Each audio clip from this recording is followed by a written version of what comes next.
جناب آقای مهندس براتی تشریف بیارن تا خلاصه از فعالیت‌های مؤسسه رو در سالی که فراموش زده گذشته، ولی ما فکر کنم همون داریم نزدیک حدود 5 میشیم، احتمالاً سال گذشته بوده، بیان توضیحات اداره بدن تا ببینیم که فعالیت‌های این مؤسسه در چه راهی بوده.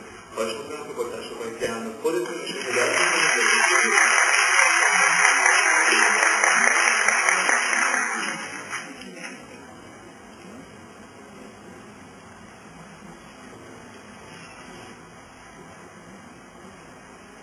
به نام خدا منم خیمردم عرض می‌کنم خدمت حضار محترم، مهمانان عزیزم، اساتید بزرگوار مؤسسه، خانم‌ها، آقایون و همچنین خانواده‌های ایشان و همچنین سایر عزیزانی رو که دعوت کردیم و به نحوی در واقع با فعالیت‌های مؤسسه در ارتباط هستم.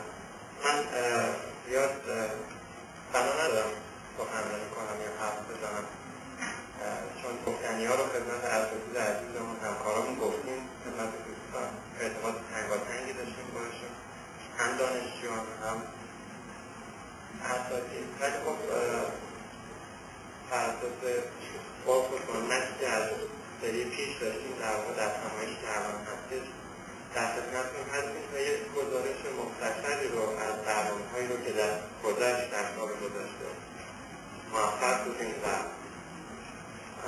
تونستیم در خدمتتون باشیم و ارائه بدیم. علاوه بر اون یک جمع‌بندی رو کار داشت در مورد اینکه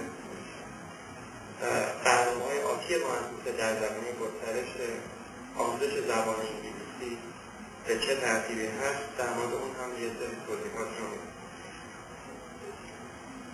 مبنای کار مؤسسه ما در واقع بر اساس یک سری اصول اولیه در سال 1381 پایه‌گذاری شد، بنیانگذاری شد و من الان خیلی خوشحال هستم که خدمتتون عرض کنم که 90 تا 95% تونستیم این معیارها و اصولی رو که دنبالش بودیم رو بهش برسیم. مهمترین اصل حاکم بر مؤسسه همون مشتری مداری یا دانش مداری بوده که تونستیم در واقع با سیاست‌هایی رو که می‌ذاریم، با سیاست‌های ارتباط تنگاتنگی که داریم با دانشجویامون تونستیم این جنبه مشتری مداری رو در واقع حفظ کنیم. بحث مهمتر از مشتری مداری کیفیت آموزشی و استفاده از سیستم‌ها و فناوری‌های نوین آموزشی بوده. دیدگاه عموم مردم در زمینه آموزش زبان انگلیسی به این ترتیب هست که فکر می‌کنند که هر چقدر که ابزارها و فضای مناسبی در واقع در اختیار گذاشته بشه، اون مؤسسه می‌تونه خیلی خوب کار کنه. در صورتی که در مؤسسه‌ای مثل مؤسسه ما که کارش در واقع بر اساس روابط بین انسان‌ها هست، یعنی استاد به عنوان رکن اساسی یک کلاس و دانشجویان به عنوان افرادی که مخاطب استاد هستند، مسئله که بسیار مهم هست و حائز اهمیت هست نیروی انسانی هست.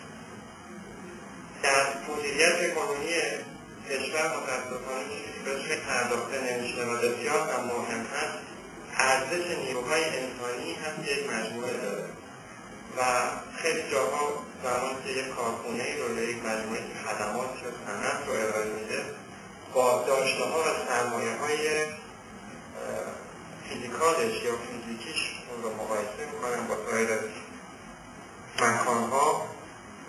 ولی خب در مؤسسه ما اون چیزی که خیلی مهم هستش در واقع نیروی انسانی هست. ما بهای خیلی سنگینی رو پرداختیم برای تربیت نیروی انسانی که شایسته و بایسته قشر جوان باشه و خوشبختانه این نیروی انسانی رو که ما داریم بخشار جوان و پر انرژی هستن که من خودم رفتم با اون مسئول آموزشی مؤسسه خیلی بهشون افتخار میکنم. جوانان که با در واقع شوق و شوری که دارن بسیار خوب کلاس‌های مؤسسه رو در واقع هدایت میکنن. یک کار فرهنگی گسترده انجام میشه، یک فضای فرهنگی که در اون زبان انگلیسی که به عنوان یکی از مهمترین ابزارهای انتقال اطلاعات هست عرضه میشه و اگر نگاه بکنید به این حجم کنترلی که در نظر گرفتیم، یعنی همین مؤسسه فرهنگی مهر سجاد، ببینید که تمام خدماتش مثبت هست، فرهنگی هست و ما هم از این نظر خوشحالم. خط مشی اصلی مؤسسه ما بر اساس کیفیت آموزشی هست. کیفیت آموزشی هم حاصل نمیشه مگر در ارتباط تنگاتنگ با ارکان اساسی و المان‌های اصلی در واقع مؤسسه هم اساسی به دانشجویان هست. دانشجویان رو سعی کردیم تا جایی که ممکن هست باشون ارتباط داشته باشیم، حتی ارتباط مدیریت بسیار صمیمی هست با دانشجویان. بعدا شده خودمون این ترتیبات رو نظرسنجی می‌کنیم. این نظرات مختلف دانشجویان رو می‌پرسیم و راهکارهایی رو که ارائه میدن برای راهگشا هستن که ما بتونیم ترقی کنیم و پیشرفت کنیم.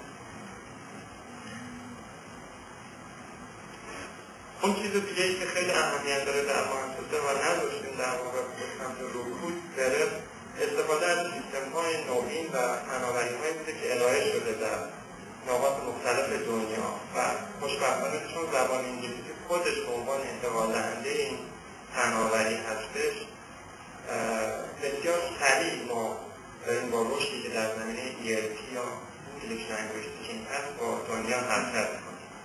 کوچکترین فناوری که ایجاد میشه در زمینه های نوین آموزش، حالا من یک اقتباس کنیم با توجه به شرایط فرهنگی و جغرافیایی که داریم اونا رو تبدیلش کنیم و استفاده کنیم. این یکی از نمونه‌هاش که از سال پیش انجام شد راه اندازی همین کارگاه در واقع